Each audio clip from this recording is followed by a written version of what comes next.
Cindy here. Well, she says I need to talk. I get tongue-tied. I've had a hard day at work trying to think of what to say. I had a doctor's checkup recently, and I lost another 7 pounds.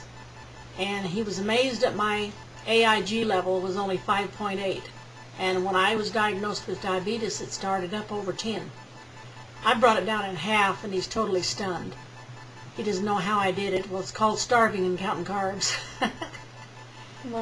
But lately, it's been hard to have the money to eat right, so I'm a little bit concerned. But I got to pay my bills first. But you struggle and you try and you just do. Sometimes I wonder, because I've had a bad life too. Melissa and I both have.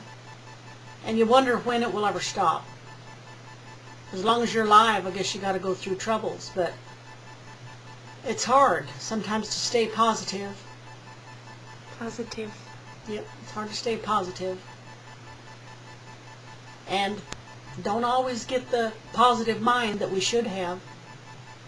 But I try not to get too mad at myself over it. I've been mad before. I've been mad at God. Because I just thought with one snap I wouldn't have to go through this. But it's like, life is like you're born and you die, and He gives you a roadmap. And He said, here's the starting point. Here's the ending point. The starting point is life. The ending point is death. And I'll meet you at the end, and we'll judge your journey to see if you followed the rules, if you followed the right path. And He never said He was going to do it for you.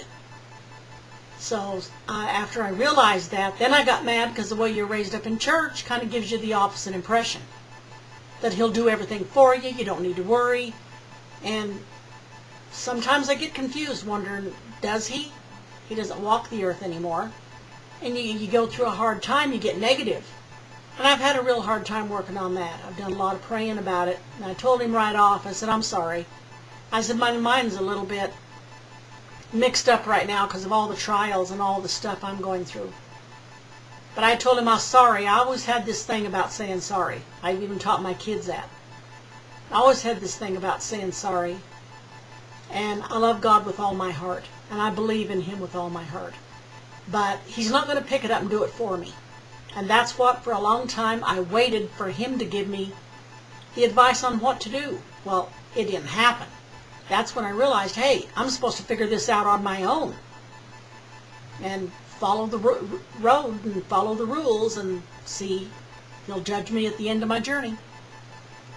So that's about it. My diabetes, I'm doing really good. Losing weight. I need to lose a whole lot more. But I'm doing good. Financially, I'm strapped. I'm having a really hard time. And I don't know. I take things a day at a time. I just worry about getting through today. That's about it. You're so sweet, Mom. Did you know? And love this little pumpkin. My mom is so adorable. When we met Michael English, what did you think of him, Mama? He's the nicest man. It's hard when you go to meet people like that. You don't really know what you're going to expect. I have never run into somebody so polite and so nice. And he was really caring. He's very genuine. That makes you feel good when you know you're watching these tapes and they turn out to be so sweet. And Wes was really sweet. He's very short and very small, but he was so kind. He's so and adorable. It felt so good. He was just pointed his finger at us and told us to come here, and he was so nice.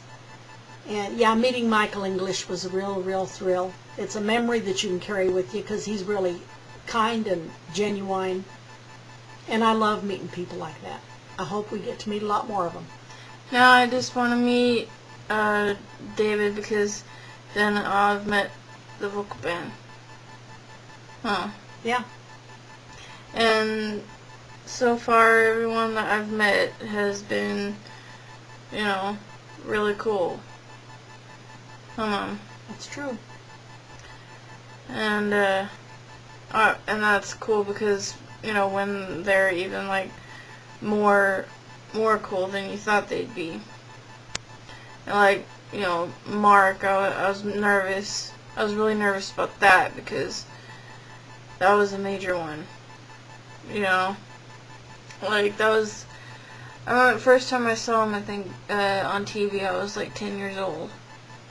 And it was that, Cool Water bit. I remember we were like flipping channels, and we saw that Cool Water thing where he's like, water, water, you know. Yeah, we were laughing so hard over that. Was really funny.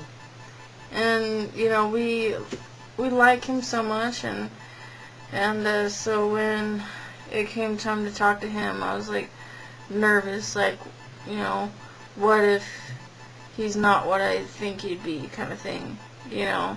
I mean, I kind of knew he would be, but there's always just that what if, you know. Yeah, and I was sitting here trying to record their interview, and I could not. He waited forever on me. It was so sad. I couldn't get the right button pushed on her phone or on the camera. I think it was on her cell phone, but on the camera I could not get the button pushed.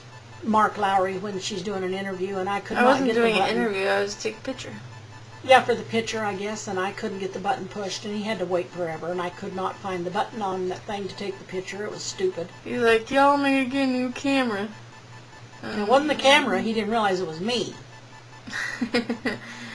Yeah, but he was really nice, and he he knew, you know, about my YouTube, and he was like asking questions about it, and he seemed like surprised, you know, when I said how much subscribers I had and all that stuff, because I have more subscribers than he does.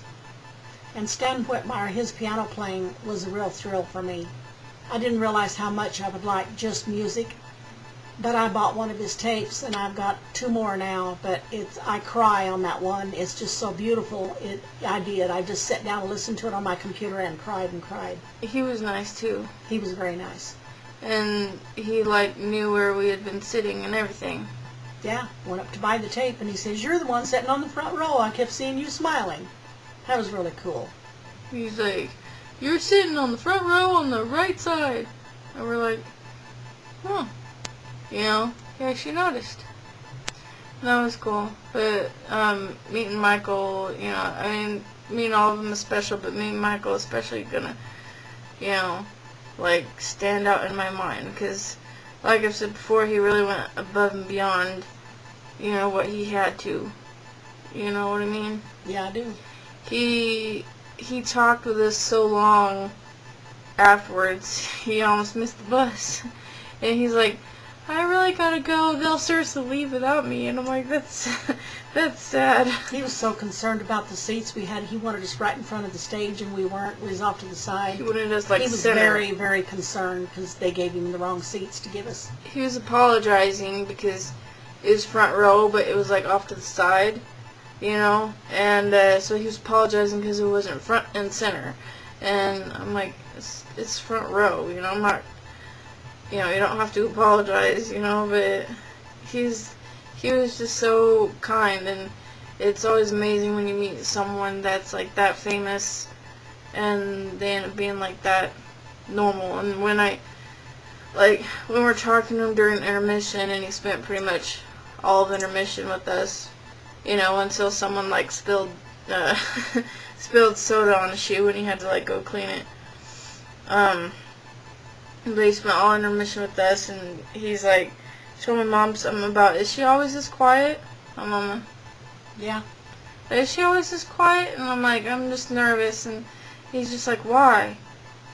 Like, he seriously didn't understand why I'd be nervous. And I thought, oh gee, Michael English, let me chew on that for a while. You know? Yes, I guess that's it. I'm really glad that Mommy gets to share all of it with me. Yeah, it keeps me really working hard because it costs money to go to them concerts, but it was worth every bit of it. I hope we get to go to a bunch of them. Because in reality, Who 4000 shouldn't be just considered me. It's my mama too. Because, you know, she's a big part of, you know, the videos, like how I'm able to do all of it. Huh, Mommy? Yep.